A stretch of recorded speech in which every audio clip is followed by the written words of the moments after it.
In this video, you'll be learning about this topic. Hey, so I know where I want to start this conversation, and it starts with Warren Buffett. Because, man, he changed some stuff up here in this last filing.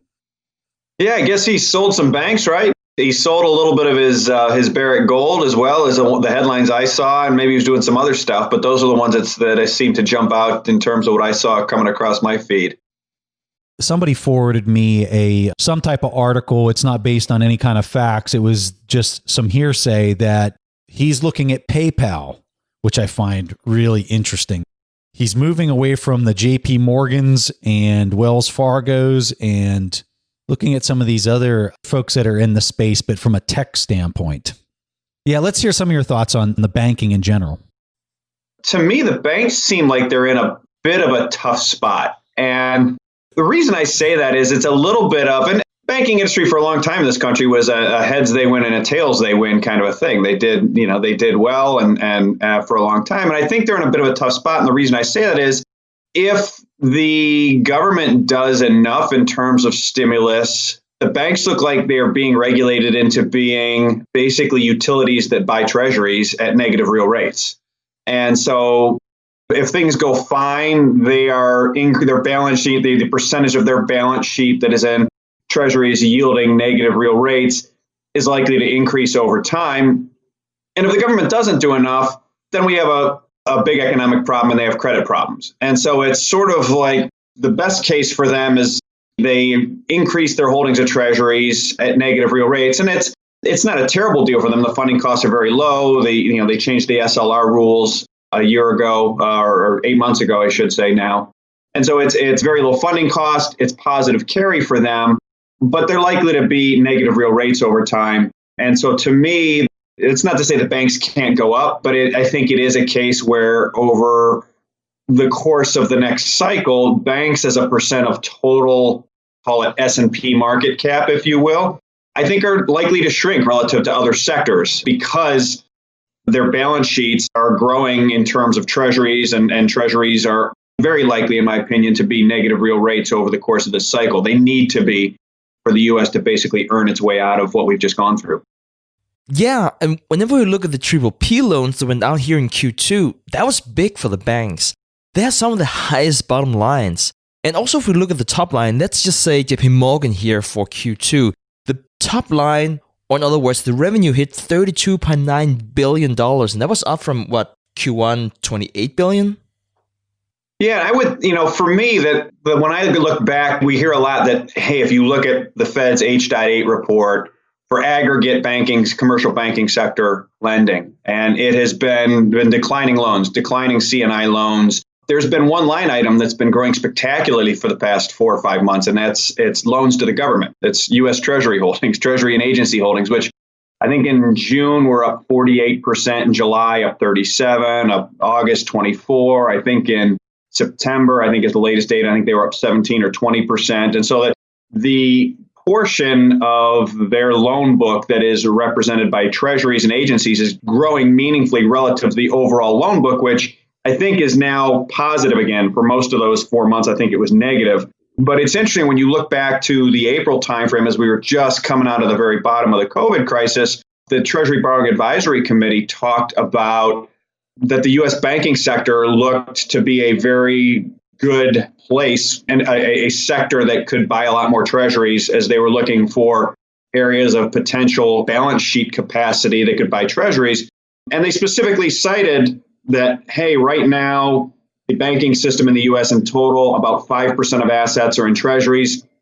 Last time the U.S. debt to GDP was as high as it is was 1946. And back then, you saw the U.S. banking system balance sheet get as high as 50% of the total balance sheet in treasuries. And so I've just from a macro perspective kind of thought about that the price target for what percentage of the U.S. banking system balance sheet that could be taken up with treasuries over coming years. I think at the high end is that 50% range, just from a very top-down level of saying, hey, last time we were in the same type of situation, which is to say very high debt to GDP, very low foreign purchasing of treasuries as a percent of total issuance.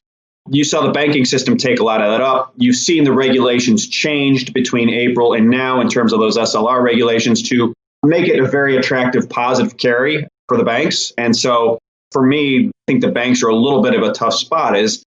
I think there's the share of their assets that are in treasuries that are likely to be negative real rates over the course of this cycle, probably on their way from 5%, as of earlier this year. I don't know where they are now. They're probably modestly higher, towards something meaningfully north of that. And that's not a bad thing. It's just, I think there's going to be more attractive, higher ROIs, returns on capital within the economy. And that just implies, like I said, a shrinking of bank share of total equity market cap in the United States, if you will.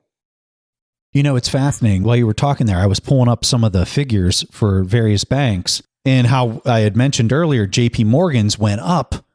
Their top line went up in the second quarter of 2020 when COVID hit.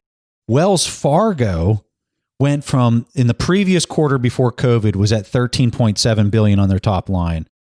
COVID hits, second quarter, it was $8.3 billion. I mean, they got hammered. And then it came back in the third quarter back to kind of where they were at prior to COVID.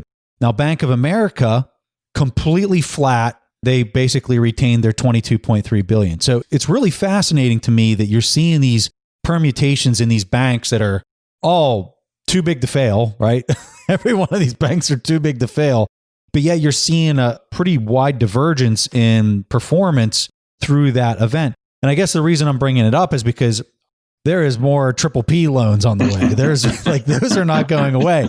And if we think that we understand how that performance played out during those previous event, now it might not be as, who knows? It could be exactly like the liquidity crunch we saw during COVID. But do you see that as a barometer for the way that they might perform moving forward?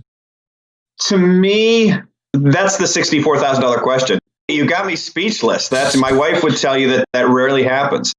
It could be too late, I suppose, but the challenge is that we've seen, for me, it could be too late if you're a very nimble trader. And that's why I sort of, if you're running a big portfolio, we've seen they are not going to let you twist in the wind for very long. Now, that said, it could be, painful for a period of time, days, weeks. I don't think we're talking about months anymore, even like we were in the fourth quarter of 18, let alone quarters like we were in 2011 or 2008, just given where we are in leverage. And I think that's really maybe the biggest legacy of the COVID crisis that we've been talking about a lot, is that a number of the metrics we were talking about in 2018, where you'd say, okay, the big three U.S. expenditures, entitlements, defense, and interest expense, gross interest expense.